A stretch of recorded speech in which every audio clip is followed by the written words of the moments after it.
En muchas familias suele pasar el terrible suceso que se muere uno de los hijos antes de nacer, y una de esas familias fue la de mi amiga. Cuando esto sucedió, yo no tenía más de 10 años. Vivíamos en una casa algo pequeña, pero muy pintoresca, y mi amiga era mi vecina. Su casa era mucho más grande que la mía, tenía grandes columnas y plantas colgando de sus paredes. Todos sabíamos que su mamá estaba embarazada y que esperaban al tercer hijo. Todos estábamos muy emocionados por ver al nuevo bebé que llegaría a la colonia. Pero entonces un horrible suceso pasó. La mamá cayó sin razón alguna por las escaleras y aunque no se lastimó tanto, tuvo un aborto espontáneo. Ese día todos estábamos tristes, en especial mi amiga. Se fue a quedar conmigo, pero no hablaba ni reía. No hacía nada más que estar acostado viendo a la pared. Pasó eso, y esa noche recuerdo que mi amiga me dijo, soñé a mi hermano difunto. Él está bien, pero quiere estar con nosotros, quiere estar con nuestra familia.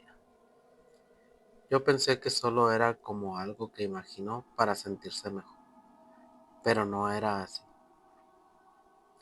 Pasaron como 2 meses y un día en la casa de mi amiga yo estaba jugando con sus muñecas. Ella me dejó ahí sola. Ya había escuchado antes rumores de que algunos vecinos habían visto o escuchado a un bebé, pero que pensé que eran suposiciones. Mientras yo estaba jugando muy a gusto con las muñecas, de pronto escuché que alguien empezó a llamar a mi amiga. Repetía y repetía su nombre.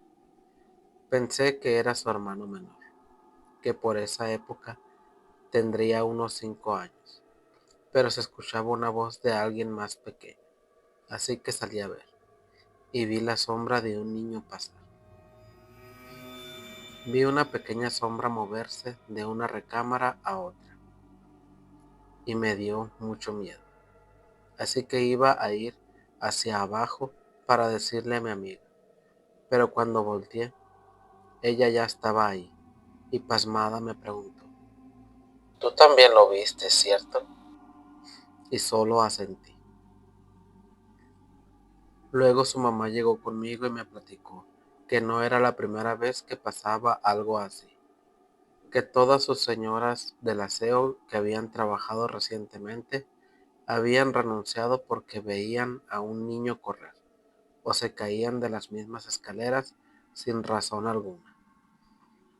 Incluso una maestra de mi escuela fue a darle tutorías a mi amiga y no volvió a regresar, diciendo que fue porque escuchaba cómo llamaban a mi amiga y no veía a nadie. Con el paso del tiempo, decidieron cambiarse de casa y hacer una nueva vida.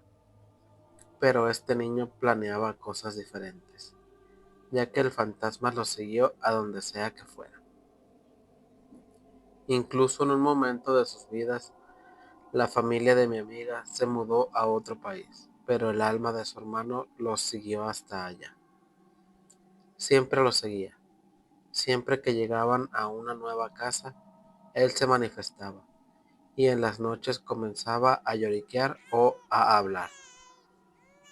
La cosa más inquietante es que conforme el tiempo pasaba, el niño parecía crecer, pues su voz se iba haciendo más grave y las sombras que veían más altas. Ya no he hablado con mi amiga últimamente, pero la última vez que la vi, me contó que aún llegaba su hermano. A veces juegan con él e incluso lo sacan a pasear. Algo muy extraño es que en sus antiguas casas de 2 pisos ponían rampas, y en la que ahorita viven es de un solo piso, eso para evitar riesgos, pues el niño siempre empujaba a alguien. Mi amiga sufrió 2 fracturas y su familia también sufrió accidentes, así que tuvieron que quitar las escaleras. No sé qué tipo de fantasma o ente sea este, pero crece y nunca los va a dejar.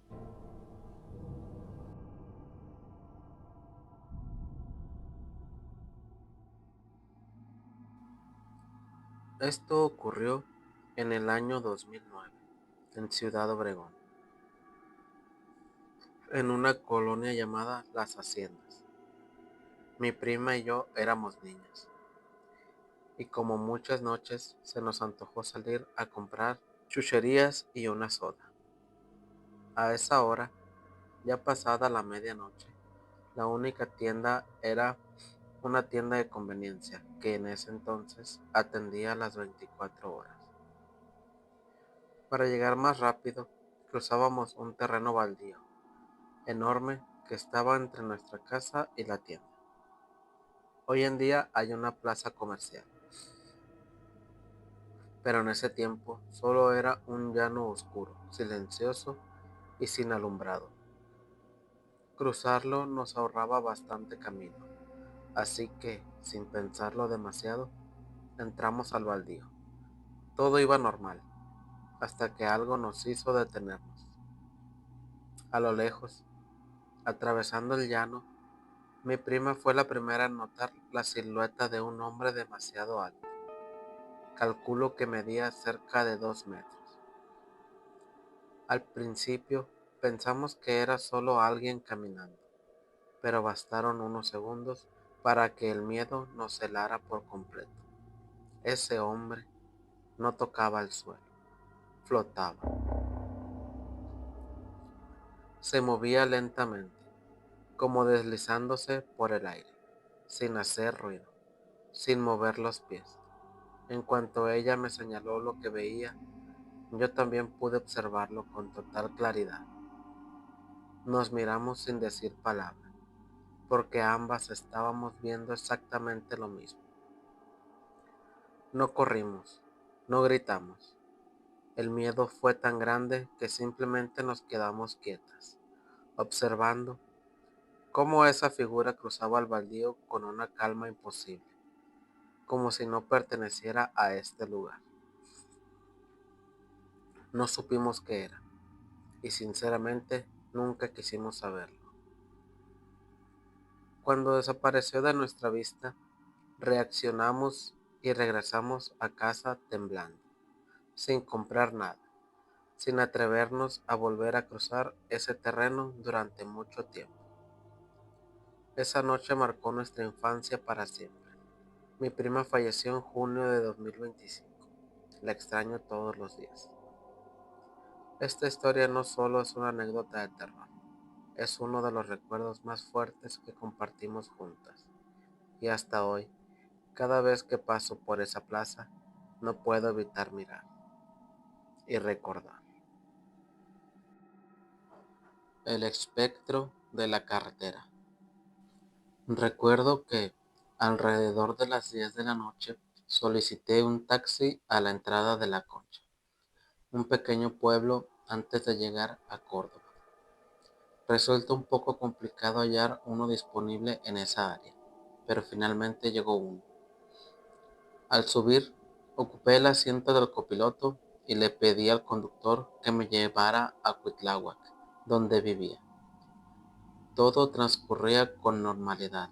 Hablábamos sobre el clima y cómo iba el trabajo, cuando a lo lejos observamos a una mujer que levantaba la mano solicitando un taxi. El taxista me miró y me preguntó si podía recogerla. Respondí firmemente que no. Su reacción fue: por supuesto, usted decide. Continuamos nuestro camino, aunque su expresión se tornó más seria. Comprendo que los conductores querían aumentar sus ganancias, pero yo tenía prisa, y si la llevábamos a ella, sospechaba que querría ser dejada primero. Unos minutos más tarde, estaba absorto en la conversación cuando, al tomar una curva, un tráiler que se aproximaba parecía ir directo hacia nosotros. El conductor viró y, al mirar hacia atrás para ver qué pasaba con el tráiler, nos encontramos con alguien sentado en el asiento trasero. En un instante me quedé paralizado. pero en cuanto reconocí a la persona, solté un grito, al igual que el taxista. Era la mujer que habíamos visto momentos antes. La miré nuevamente y ya no estaba. Se había desvanecido. Seguimos avanzando y le solicité al conductor que redujera la velocidad mientras intentábamos procesar lo sucedido. Esto era una locura. Le comenté que quizás lo que vimos no era una persona y que, al no ser amables, casi nos cuesta la vida. Unos metros más adelante, justo antes de llegar a Cuitláhuac, no lo van a creer. La mujer apareció de nuevo, a orilla de la carretera, alzando la mano, pidiendo taxi. Yo decidí mantener la mirada en la carretera, sin querer asustar al conductor, pero él, temblando, comentó: ¿La vio, joven? Ahí está otra vez. Personalmente, casi me pantaloné de miedo. Y no sé cómo se sentía el chofer. Al llegar a la casa, le ofrecí pasar un rato para que se tranquilizara. Mi madre salió y le contamos lo que había pasado. Ella es muy dada a realizar limpias con huevo y además le dio un bolillo al taxista.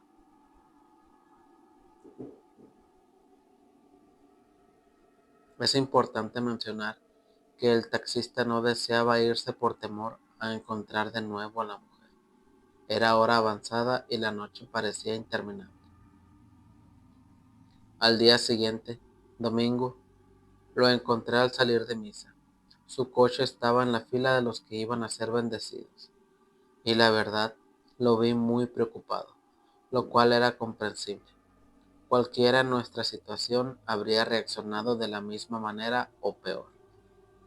Hoy en día ya no paso por ahí, pero ese segmento de la carretera ha tenido numerosos accidentes y se cuentan muchas historias sobre ello. Si eres de la zona, ¿alguna vez has visto a esta mujer o has escuchado alguna otra experiencia relacionada?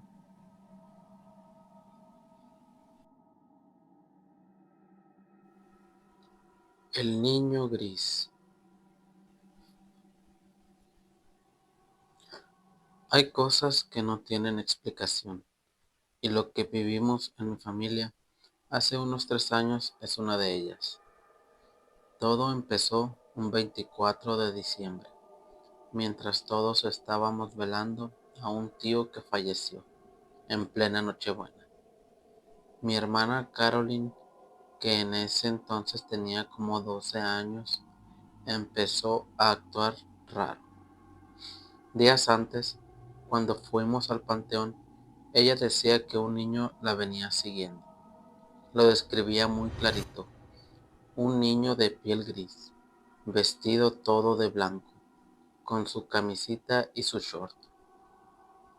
En ese momento mi mamá no le creyó, pensó que eran cosas de niños, pero esa noche del velorio todo cambió. Estábamos en casa de mi abuelo, donde él había sembrado un árbol de algodón. Los niños jugaban a las escondidas en el patio, y de repente Caroline llega corriendo con mi mamá, asustadísima. Le dijo que el niño de gris la estaba siguiendo y que la había intentado jalar para llevársela. Mi mamá se quedó fría. Cuando vio la prueba, mi hermana traía unos pantalones negros y marcados en la tela. Se veían clarito los dedos de la mano de un niño. Pero la cosa no paró ahí. Meses después, falleció un vecino en un accidente de auto, y parece que eso movió algo. Mi hermana fue al baño con una prima y ahí se le volvió a presentar ese ser, pero ya no como un niño. Esta vez lo describió como algo horrible, un tipo muy alto, con los ojos colgantes y una boca enorme de donde se le salían los colmillos. Se le acercó y le estiró la mano. Quería que se fuera con él a la fuerza. Ya desesperados, La llevamos con una persona que le sabe a eso de la magia y la brujería. Ella nos reveló algo que nos dejó helados. Ese ser era un primo de nosotros que había muerto en condiciones muy extrañas en la cárcel. Fuimos hasta donde vivía mi tía para preguntarle qué era lo que a él más le gustaba cuando estaba vivo. Ella nos dijo que él siempre tenía antojo de un plato de cereal, así que mi mamá se lo preparó.